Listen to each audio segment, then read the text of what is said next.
guide those who are on the way, guide all of those who will be watching us through the web now and in the future. With your guidance, protection, and permission, we open this meeting today, and so be it. So today, we would like to welcome our dear friend Amanda Souto, who's here with us today to talk about a very interesting topic, right?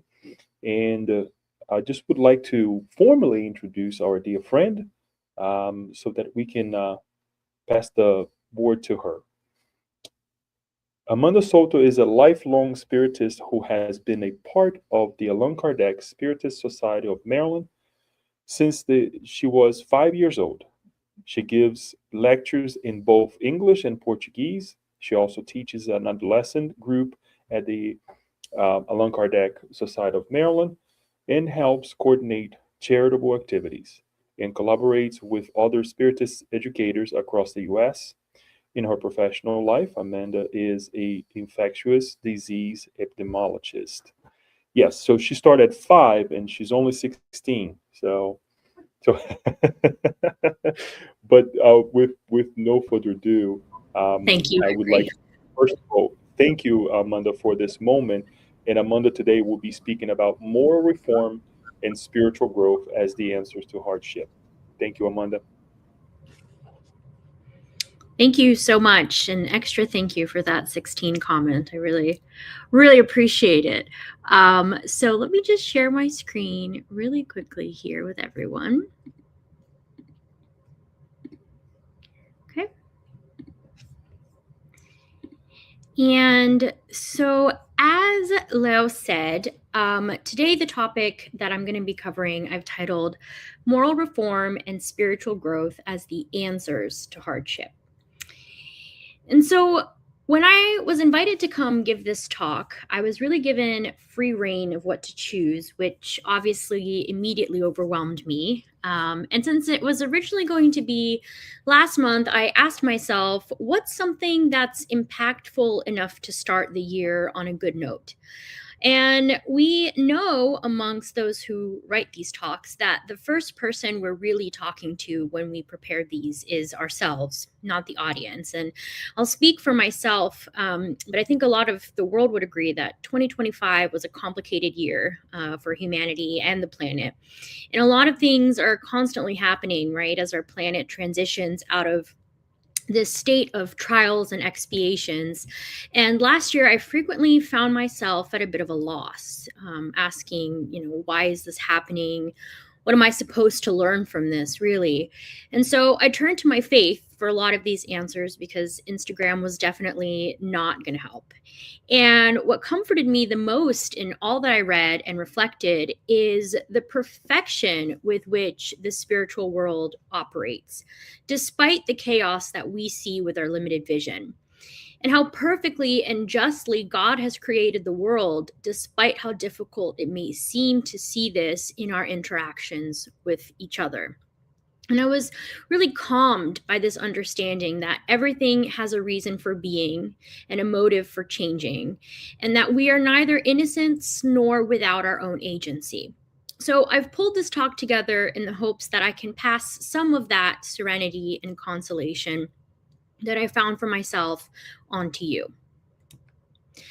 So as part of developing a solid faith is developing a rational one. And part of that, which is what makes Spiritism so unique, is that it's not static.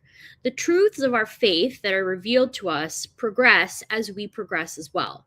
And this occurs through the testimony of spirits who have left the material world and communicate through mediums like Ivone Pereira, who are dedicated to the cause of spreading consolation through faith. Therefore, before we get into the technicalities of the topic, I want to contextualize this through a story, as often spiritual lessons are.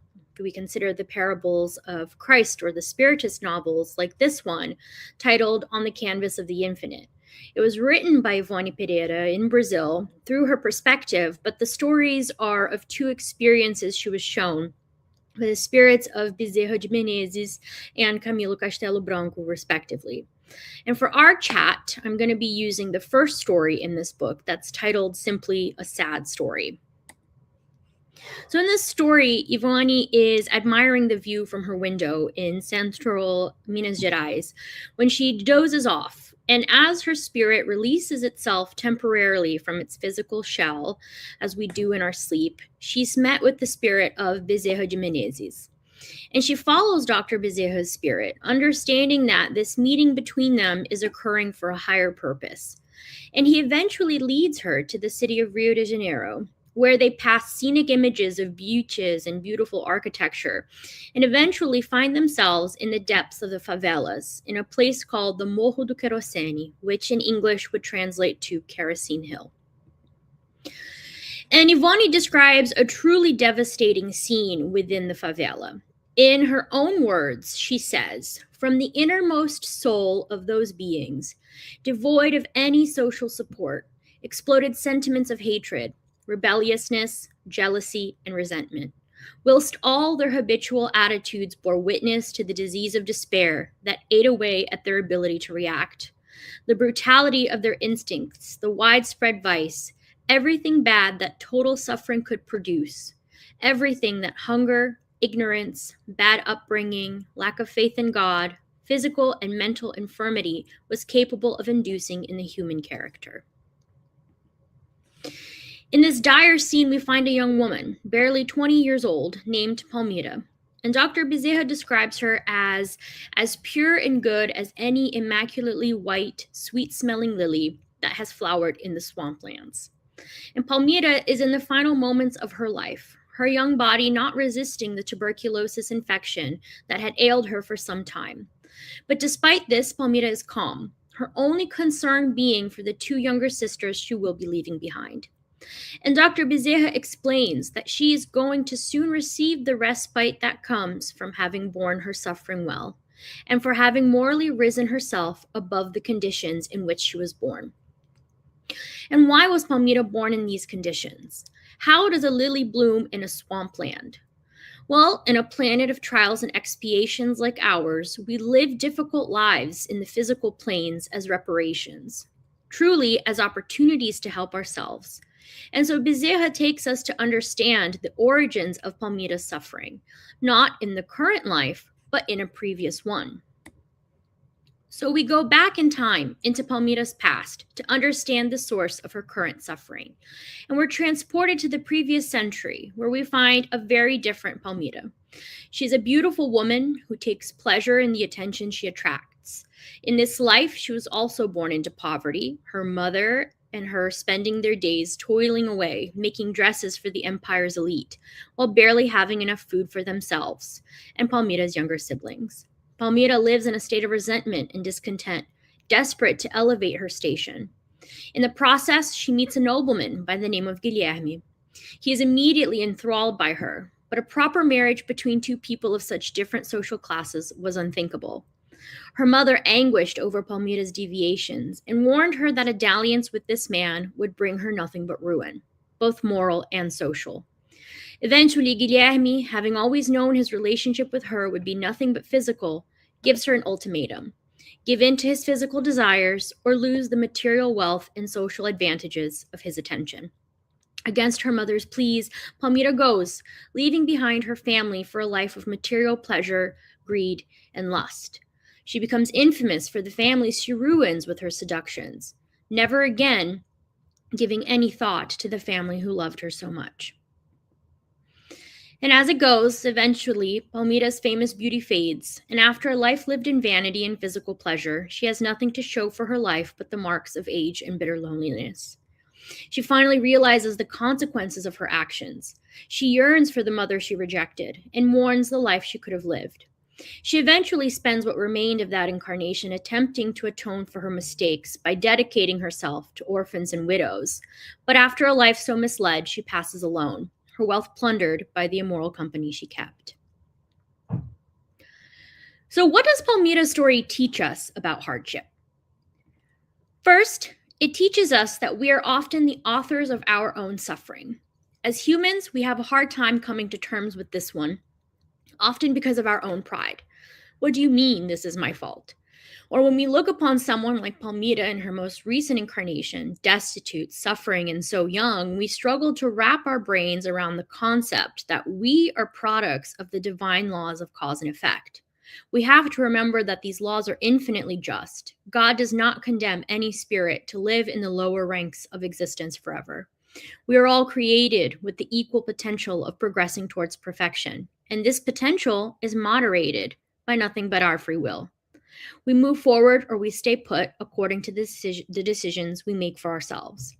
If we tie in the concept of an eternal spiritual existence and the opportunity of reincarnation, we see the repercussions of our actions on a much larger time scale. Therefore, it's not always within the same incarnation that we experience the consequences of our actions. And as such, we must concede that some of the suffering we see in ourselves or others as inexplicable or unjust is likely rooted in divine consequences of their own actions. It follows then that if the cause of our current suffering is frequently previous mistakes, then we can somewhat estimate what we did wrong before by looking at how we struggle now. And we will see that this is actually a really useful tool for figuring out in what aspects you need to change. We know that through reincarnation, we are not only given the opportunity to come back and redeem ourselves, but we're often able to choose the path to redemption we will take. In other words, we can pick a specific medicine for a specific ailment. If someone is taking a spiritual antibiotic, let's say in this life, we can probably assume it's to cure a spiritual infection from a previous one. Lastly, the story shows us the light at the end of the tunnel. And this is the most invigorating and consoling power that Spiritism has, because it not only brings us clarity and reason to the ugly parts, but it gives us hope and direction towards all the beauty that life offers us. In Palmira's case, we can understand from the beginning that although we see her in this despicable state, her spirit is at peace, yearning for the reprieve of the spiritual world and knowing she will receive it because she has redeemed herself through her suffering. So let's talk about this concept of righting our own suffering. I brought for you here this quote from the Gospel according to Spiritism by the spirit of St. Augustine, who very plainly explains not only that we are affirmatively the deciders of our fates, but why we pick our fates the way that we do. And he says, "You who asked for riches and glory, it was for bearing the struggle of temptation and overcoming it. You who asked to struggle in body and soul against moral and physical evil, it was because you knew that the harder the trial, the greater and more glorious the victory would be." Now, as we sit here talking together, most of us do not have memories of this agency we had in deciding the course of our current lives. We know from spiritual testimony, for example, in the book Memoirs of a Suicide by Ivone Pereira, that there's an entire sort of computerized mechanism by which the reincarnation of a spirit is planned, from their families to their physical bodies to the genre of obstacles they may face, and that these decisions are typically made alongside the reincarnating spirit, a divine opportunity to be the agents of their own redemption. Sometimes when I look at the struggles I'm facing, I love to joke and say that there's no way that I picked this. I bet my younger siblings were left unsupervised up there and just started pushing a bunch of buttons, and now here we are. But the reality is that more than likely, I was the one sitting there asking for these obstacles. Because as St. Augustine says, I knew that the harder the trial, the greater and more glorious the victory would be. In other words, I knew that if I successfully overcame the trials I agreed to, I would come out on the other side having redeemed many of the errors that were the source of my suffering. We also know that the context of our current suffering can be found in previous lives. In the book Heaven and Hell, codified by Allan Kardec, the spirits tell us that by the nature of the sufferings and vicissitudes one endures in the corporeal life, one can deduce the nature of the wrongs committed in a previous existence and the imperfections that caused them. So we can use the story of Palmira to test this out. In her most recent incarnation, Palmira was destitute, responsible for the care of two younger sisters who relied on her as their only guardian. She was alone and spent most of her life sick with tuberculosis, a disease known for consuming the vitality of its victims. And we can almost connect the dots back exactly to her prior existence. She was a young woman who used her beauty for the wrong things. She rejected her family rather than helping to care for them, despite all the love and care she received. She became rich, and up until the final moments of her life, used her wealth poorly. Now, I'm not suggesting that we start hyper-focusing on connecting our own dots of suffering, because we also need to remember that this veil of forgetfulness upon us really makes it so that anything we try to connect is really speculation. We can never, in our current state, fully understand these intricacies. But it is important to keep in mind because, as we see, the mind holds the command. Consciousness traces the destiny. The body reflects the soul. All aggregation of matter obeys the impulses of the spirit, and our thoughts create the formulas we use in life. So we learn in the book Between Heaven and Earth by Chico Xavier, which is part of the André Luiz series, that these moral flaws we possess continue to command the way we live. Because life is commanded by thought, and thought is commanded by the spirit, and the spirit is inspired by its degree of morality. So it's helpful to reflect on the origins of our misfortunes because they tell us, what do we need to fix and how do we fix it? So if we look at what might be the source of our suffering, we can also get a better sense of what might be the solution. So how is suffering redemptive? We see in Palmira's case that through having suffered with humility and not having fallen back into her old vices, despite it probably having been the easier path, she had expunged those vices from her soul and redeemed herself. But why do we have to suffer for redemption? Well, Emmanuel tells us in the book Fonte Viva that correction is always rude, unpleasant, and bitter. But in those who accept its light, it always results in blessed fruits of experience, knowledge, and understanding, and justice. The problem of personal happiness, therefore, will never be solved by fleeing from the corrective process. Celestial correction manifests itself in all corners of the earth. Yet few accept its blessing, because such a gift most often does not arrive wrapped in ermine. And when brought to the lips, it does not resemble something delicious. Do not, therefore, lose your precious opportunity for self-improvement. Adversity, work, and struggle are resources for sublimation that we must take advantage of. So if we take my example from a few moments ago, that if we can find someone in this life taking a spiritual antibiotic, then we can probably trace it back to a spiritual infection from a previous one. And we use this analogy, we must also consider that the antibiotic is probably going to have some side effects. Any medication we take for any ailment we have is going to have a downside. And this is the same with growth through hardship.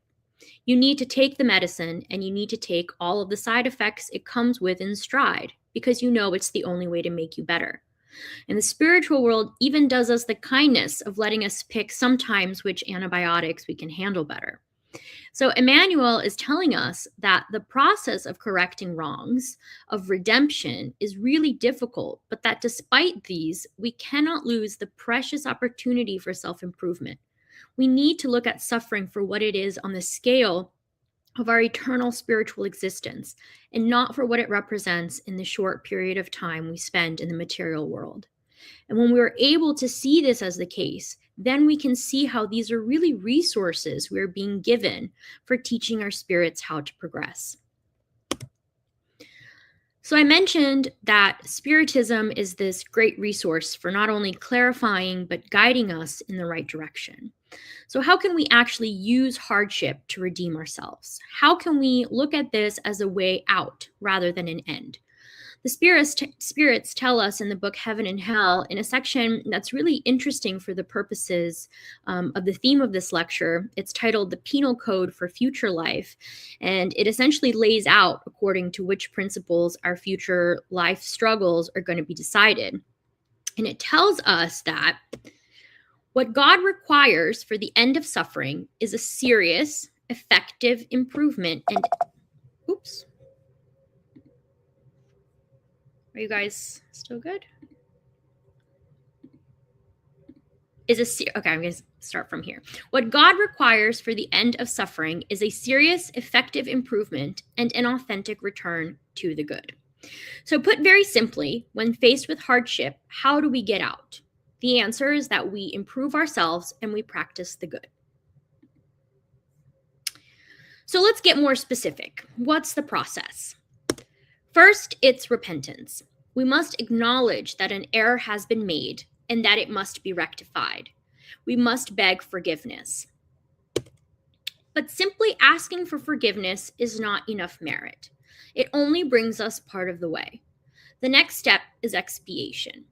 Now, if you've already begun with repentance, then this step is a bit easier because you've already awakened the hope inside yourself of redemption. And so the rehabilitation comes easier. The process of really feeling the effects of your mistakes in order to make you better understand their severity and their root cause helps us to rehabilitate our spirits.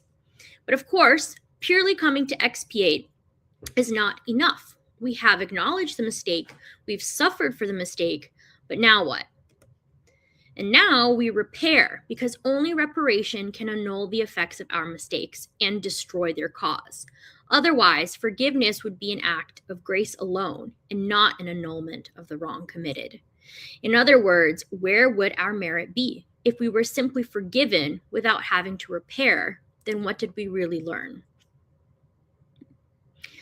And reparations require a concerted effort to undo what has been done. In other words, practicing the good in compensation for the former evil, becoming humble if they had been proud, caring if they had been austere, charitable if they had been selfish, benevolent if they had been perverse, industrious if they had been lazy, useful if they had been useless, sensible if they had been self-indulgent, demonstrative of a good example if they had been a bad one, and so on and so forth. And so when faced with hardship, what do I do? The first thing we can do is resign. The English dictionary defines resignation as a noun, meaning the acceptance of something undesirable but inevitable. For the purposes of our conversation, I'd like us to consider resignation as a verb, an action, because it is something we have to consciously decide to do all the time. We have to accept that we're in this position by our own hand, not in some sadistic method of punishment, but as an opportunity given in mercy for us to better ourselves. So step one is really choosing to accept the situation and the potential that this situation has to actually benefit you spiritually, despite how much you may be suffering materially. The spirits have come with consolation and instructions that tell us that in those moments of despair that are so natural to us, we must pause and make a concerted effort to manage our impulses, our impatience, our anger. We need to resign ourselves to the moment of our suffering and shift our energies towards lifting our spirits above the pain and torment of our physical existence. And this takes enormous strength. As I said, it's not something that comes naturally to us as humans. It's a Herculean battle that we must fight with ourselves our whole lives. But to do so is to have the satisfaction of saying, I succeeded, I suffered well. The next step is something that is extremely important to us in our Spiritist faith, and that the spirits frequently fall back on this instruction, which is to self-reflect. In the Spirit's book, Kardec asks the spirits, where is God's law written? Where can we go when we need to find reference to God's laws? And the spirits answer that it is in our conscience. Therefore, the answers to how we can overcome these hardships that we can understand as symptoms of our own moral failures is already inside of us. We are all born with an intrinsic notion of God. Alongside our free will, it is something that distinguishes us from animals. So to understand the path forward, the instruction manual, so to speak, all we have to do is look within. And to this point, Kardec asks, what is our most effective means for improving ourselves and resisting this pull of evil? this temptation of falling into the vicissitudes of our spirits. And the spirits tell us that above all else, we must know ourselves. Because how can you know where to go if you don't know where you came from? How can you know what medicine to use if you don't know what disease you have? And how can we morally progress and achieve spiritual growth if we do not understand what holds us back? Now, this is a painful process. It's not going to come to you after one 20-minute guided meditation on Spotify. It requires constant introspection. We have to constantly ask, why am I acting this way? Why was this my reaction to that thing? Why is this what feels easier for my spirit to do? And there we will find the answers. Next, we must have faith, which is easier said than done, right? And what does that even mean? If you ask me whether I believe in God and spirits and reincarnation, does that mean that I have faith? And the answer is not really. In Spiritism, our faith is active, it's rational. The spirits tell us that Spiritism does not institute any new morals. It only makes it easier for mankind to understand and practice Christ's morals by giving an unshakable and enlightened faith to those who are in doubt or who waver. True Spiritists are recognized by their moral transformation and the efforts they make to overcome their evil inclinations. So having faith means falling back on rational understandings of the world around us, as is given to us by the spirits in moments when our resolve begins to waver or we question ourselves. Truly having faith as a spiritist means using what we know to transform ourselves into better people, to overcome the things in us that keep us from the realms of the higher spirits. So faith for us as spiritists is not simply an action, it's a purpose. And finally, if we've learned anything from our communications with the spirits, it's that nothing can be accomplished passively. It is never enough to simply not do harm. We must actively do good. In the same vein, it isn't simply enough to repent or expiate. We must repair. It is not enough to simply use our hardships to understand. They must propel us to act. The spirits are clear in instructing us when they say that truly moral persons are those who practice the law of justice, love, and charity in its greatest purity. They are those that question their conscience about their actions. They ask themselves if they have violated this law, if they have done any evil, if they have done all the good they could, if they have willingly disregarded any opportunity to be useful, if anyone might have a complaint about them, if they have done unto others everything they would like done unto themselves. And I also want to bring here this, it's a chapter from a book of messages that we frequently use by Emmanuel called Pão Nosso. And in it, he says, "It is comforting to observe that all who serve in the evangelical field will continue to advance towards the enduring achievements of faith. Nevertheless, it is essential to emphasize the enduring value of temperate individuals who, by receiving the teachings and warnings of the good news, attend to the subtle solutions offered for the problems of daily life and circumstance.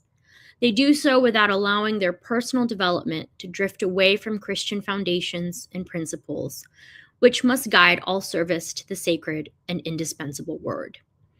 Finally, no one should forget the sublimity and worth of silence at its proper time, noble and elevating in the work of self-improvement, so that reflection may be heard within the soul, guiding its destiny." Now, I believe I am a bit short on time, but when my slides ended, it stopped the timer. Danielle, so you'll have to tell me whether I'm okay to stop and we can move on to the questions.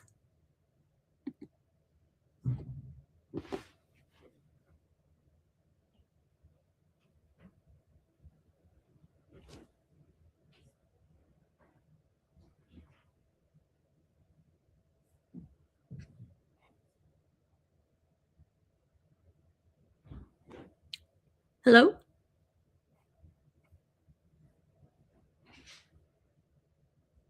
To stage.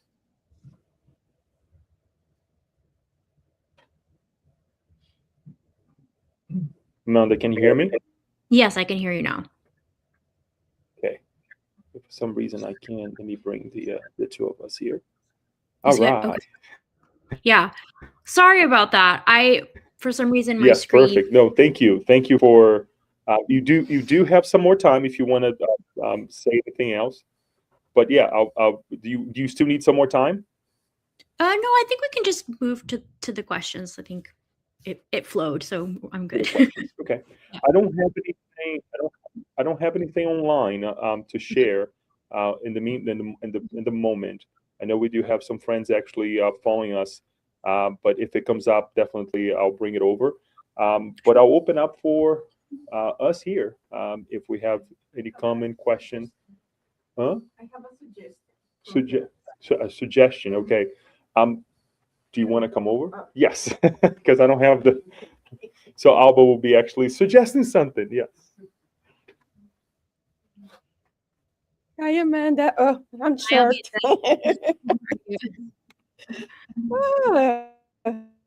It's so nice to see you virtually. Thank you. Your presentations are always clear and excellent.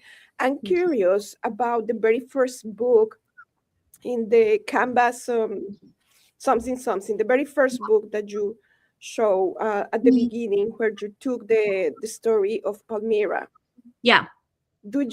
Can you enlighten us another story from that book, if that's all right with you, Um. or no? It's up to you. Thank you. Sorry, her audio cut off. Was the question to talk about the other story, or? So the suggestion is for you to share the first book that you shared with us. If you have another story for you to share with us from the same book. I see. I don't have the other story prepared. It's much longer. So the book is divided into two stories. The first one is this one. The second one is a much longer one by Camilo Castelo Branco, and the themes are a little bit different. So I unfortunately don't have that prepared in front of me.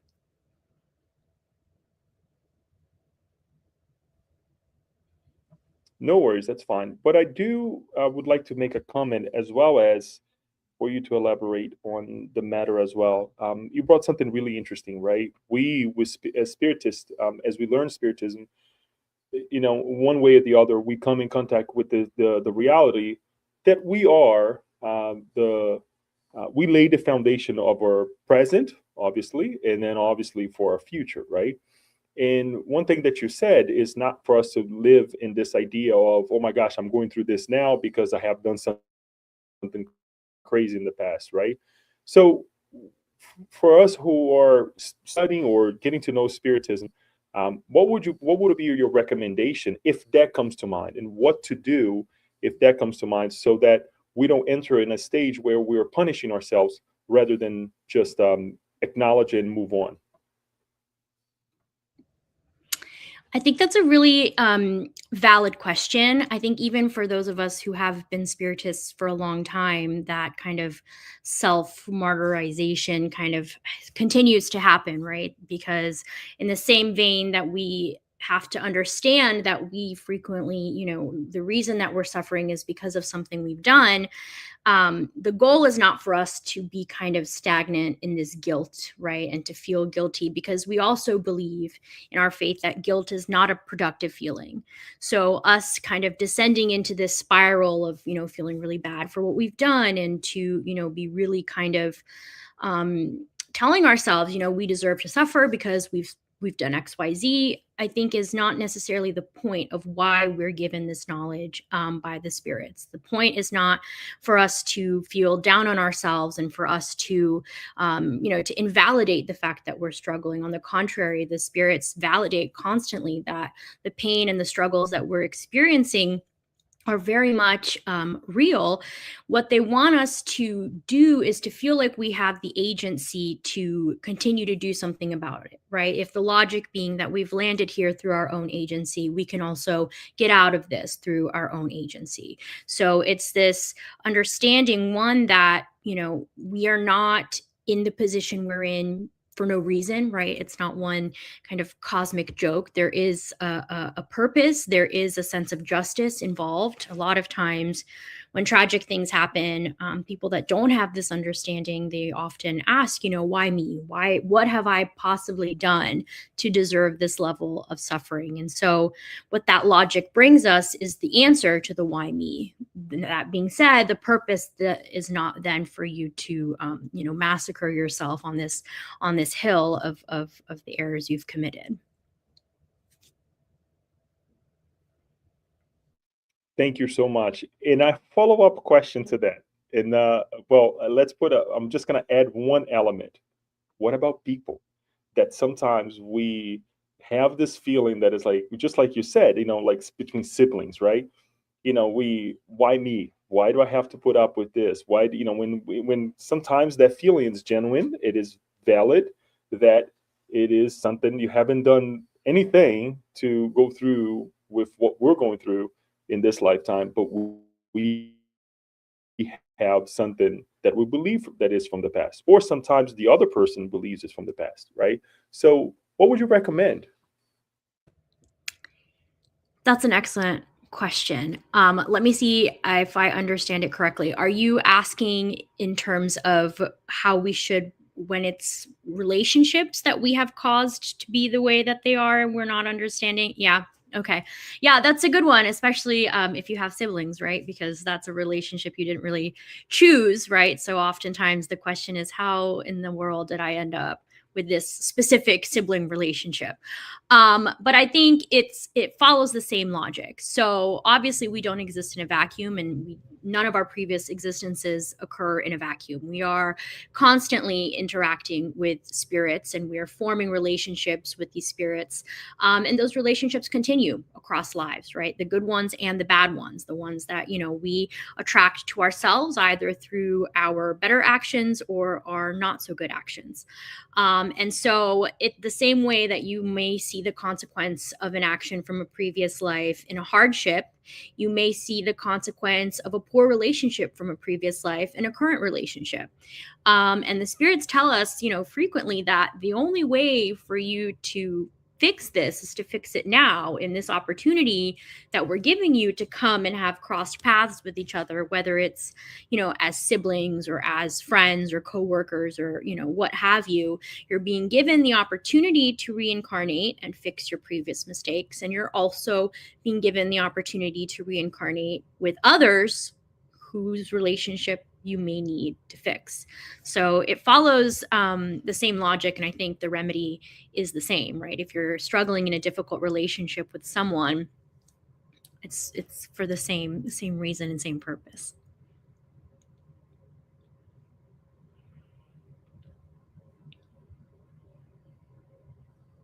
Thank you very much for the answer. And I'm going to share something that, again, I don't know the name, but it's shown as YJB. Let me see if I can add it over here.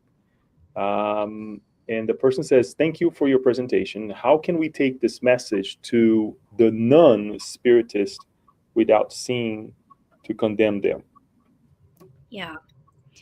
I think that is a really difficult question. I think even as a spiritist, sometimes you see something, terrible happening to someone, and then, as a spiritist, the answer is there are no innocents, right? Something has happened. God isn't unjust. That person has some cause for suffering. And so to someone who isn't a spiritist, I can imagine that's an even harder pill to swallow. And so I think that the side I always err on is the side of consolation more than anything. So the purpose of us understanding that we have agency and we typically are the cause of our own suffering is first and foremost consolation. It's for us to understand that there is no injustice. We haven't been, randomly selected by God to suffer, and that's just kind of our lot in life. And in the same way, it consoles us in us understanding that it will change. It got this way somehow, and we will get out of it. So I think, in the case of someone who's not a spiritist, I would always start that way, right? I would never, approach them and say, well, it's really unfortunate that you're suffering, but it's actually probably your fault, because that would really, that would anger anybody, even a spiritist with you, right? If you're a spiritist child growing up with spiritist parents, you probably heard that a lot, and it makes you angry. So it's not the way to go. But I think that using the consolation element is most effective, is really starting with, let's think about how you can get yourself out of this hardship. What are the tools that actually have been made available to you for you to move yourself forward, right?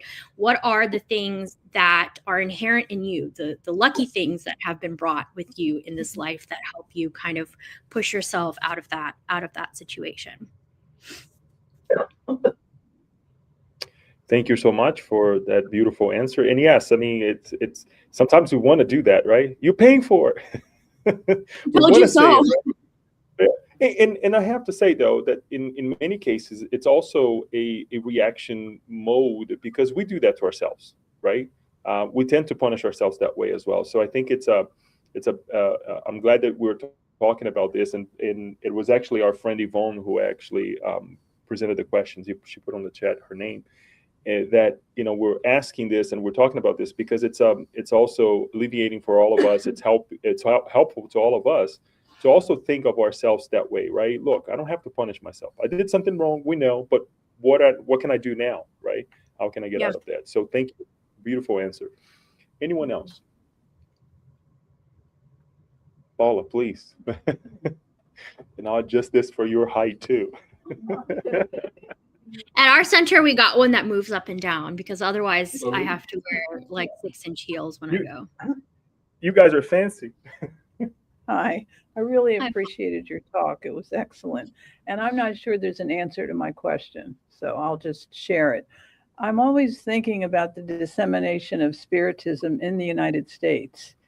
And in my mind, what seems to be the stumbling blocks with a country that's primarily Christian Judaic. And what I learned in Spiritism is that the early Christians believed in reincarnation, and then through one of the councils it was, disappeared. Because when I talk to my friends, I realize reincarnation, communication with spirits really sounds pretty far out. So I just wondered if you had thoughts on how the United States will grow Spiritism. This is a very excellent question. So I grew up in the US. I'm Brazilian originally. I grew up in the US with very Brazilian, very, very Spiritist parents. And I'm a medium. So today I participate in the mediums table in our center. I could not go to the 4th grade and tell my friends that I saw spirits at the lunch table with us, right? I couldn't be talking to people about what I believed. And today, one of my roles at our center is I teach the teens group. So I teach the 13 to 18-year-olds. And they have the same problem. I have a really hard time getting them to believe the way that I believe, because compared to American culture and the way that America practices Christianity, it is really out there. It's really kind of, my kids, the teens I teach, call it hocus pocus. And it's not, I don't blame them for thinking that way. And when I was a kid and when I was growing up here, I also, I told my mom more often than not that I wanted to be a Protestant or a Catholic. And she started letting me go to church with my Protestant and Catholic friends. And I very quickly realized that despite all the problems, the Spiritist Center was a better deal. So it's difficult. There are a lot of things that I think are difficult. I think part of it is the cultural aspect. So I think our culture in Brazil lends itself much more to this type of faith and these types of understandings than the culture in the United States. I think that's a huge reason why Brazil is kind of, the seat of this faith. But I think that the way that I at least see my teenagers being the next generation of bringing this faith to the U.S. is appealing to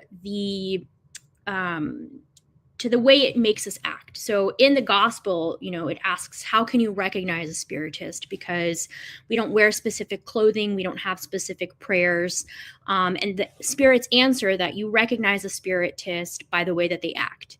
And so for me, I see that the dissemination in the US is going to require, one, some cultural shifts, some language shifts.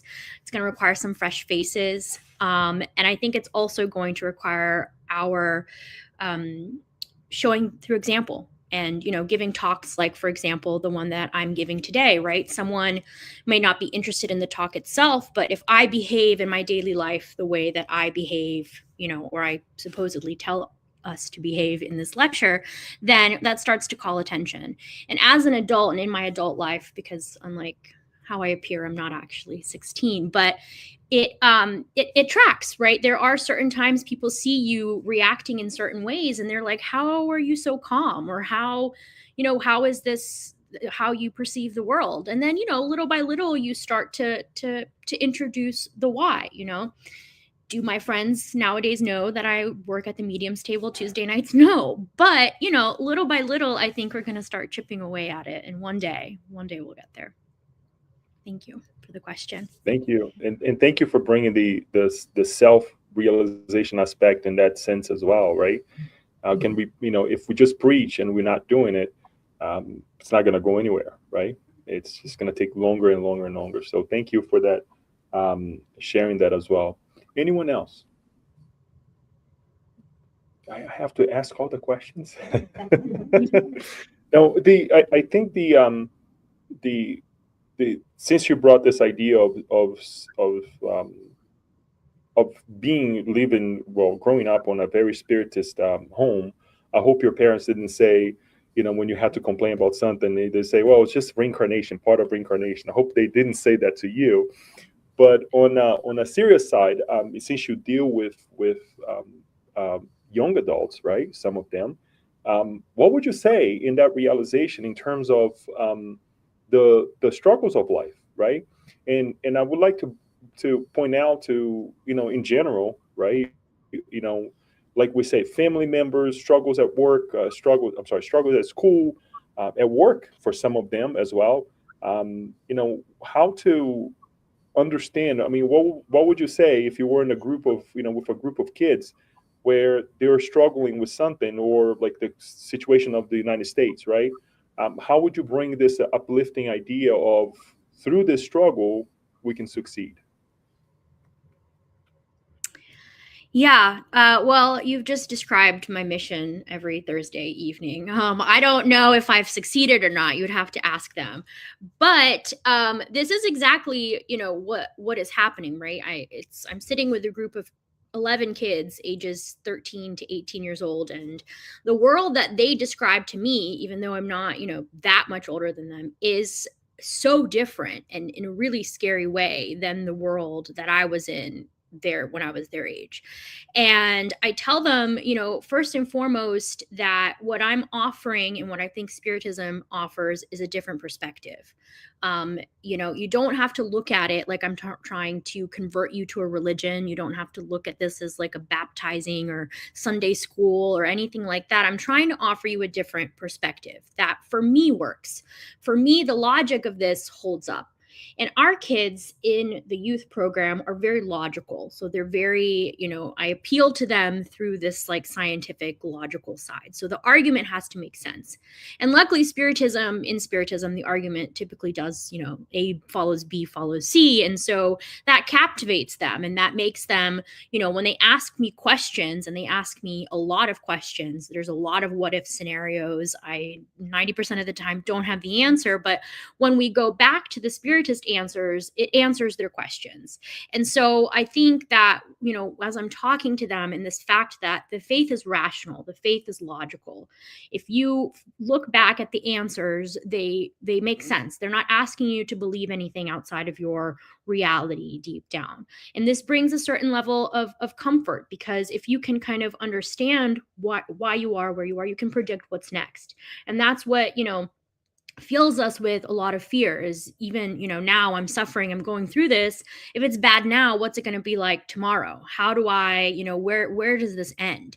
And so Spiritism brings them a perspective that is unique, that they haven't found elsewhere, that I, despite trying to go to, synagogue, Catholic Church, Protestant church, all my friends' religious houses, didn't find anywhere but in the Spiritist faith, precisely because of the logic, the consolation, this concept of everything has a purpose, an action, a reaction.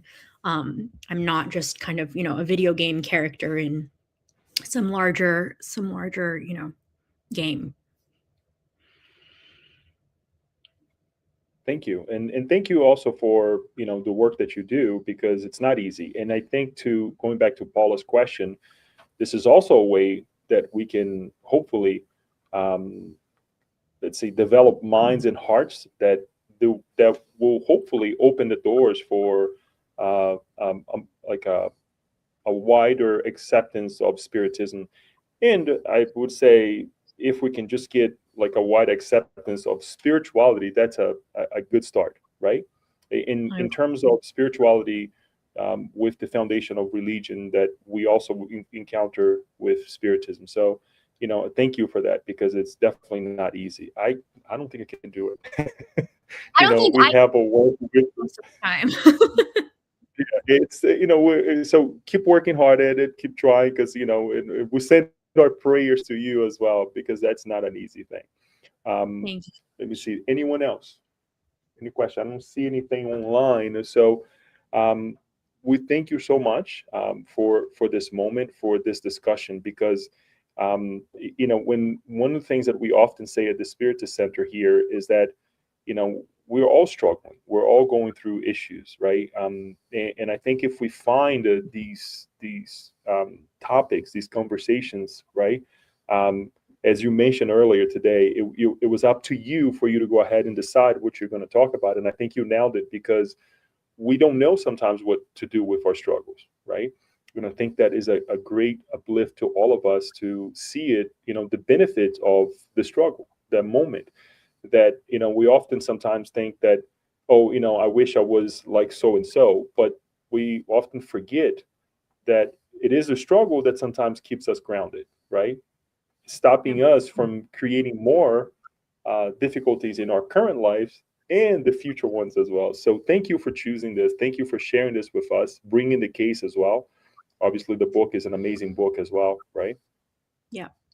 And keep working with those friends out there. And if you'd like to stick around with us and say a final prayer for us, would you like to do that? Yes, I can say the final prayer. Thank you very much for the invitation. Thank you. Yes, and there'll be more.